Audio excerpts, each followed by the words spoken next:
Sot, ju njoftoj se seanca konstituive e Kuvendit të Republikës së Kosovës do të mbahet në datë 6 gusht në orën 10, pra ditë e enjte. Deri atëherë mbetet detyrim politik dhe institucional i subjekteve parlamentare që të vazhdojnë dialogun.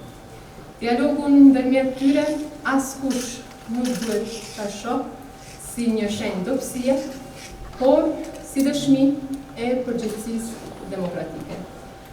Në një demokraci parlamentare, përgjegjësia për ndërtimin e institucioneve nuk është ekskluziviteti i kujt, por u takon të gjithëve. Marrëveshja kërkon gatishmëri dhe seriozitet nga të gjitha palët.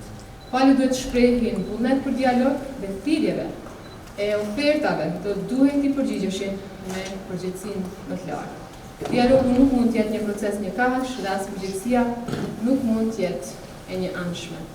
Prandaj bëj thirrje që në ditët në vijim të intensifikohet komunikimi të dëshmuar të rryj politike, sepse qytetarët nga të gjithë ne presin zgjidhje.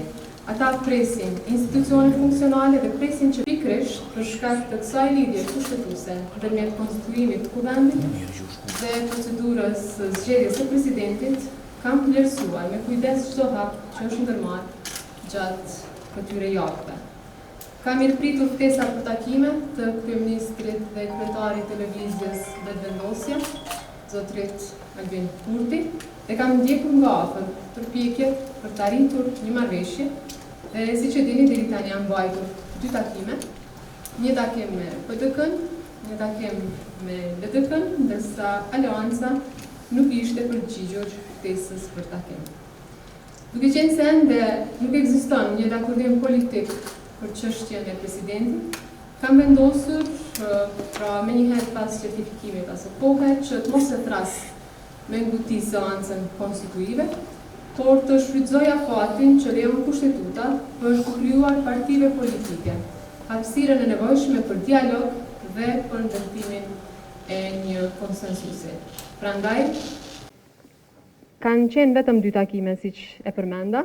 PDK-ja përmes zotit Hanza ka dhënë qëndrimet sa i përket vijimësisë së këtij procesi, ndërsa LDK-ja i ka pezulluar takimet për shkak të problemeve të brendshme. Natyrisht unë nuk merrem me problemet e brendshme të partive politike, janë të tyre, por duhet ta kemi parasysh që ne kemi afate kushtetuese për cilat duhet të veprojmë. Prandaj edhe nuk e kam mirëpritur vendimin për pezullim të këtyre takimeve, sepse megjithatë, nga takimi i parë që kam pasur, duket që ka qenë pak më ndryshe se sa takimeve që kishim në proceset e kaluara, në përpjekjen e asaj kohe për të zgjedhur, për të pasur një marrëveshje për zgjedhjen e presidentit. Prandaj po theksoj se unë nuk e di se kur do të hiqet vendimi për suspendim apo për pezullim të këtyre takimeve, por është e rëndësishme që kjo të ndodhë sa më parë.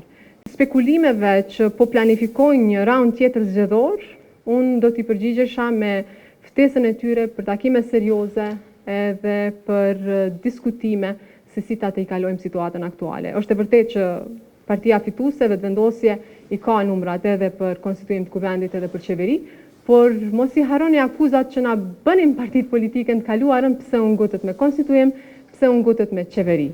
Pra pikërisht kjo ka qenë arsyeja që kam konsideruar që nëse ngutem ata thonë pse u ngute, nëse s'ngutem pse s'u ngute, nuk i bie tamam.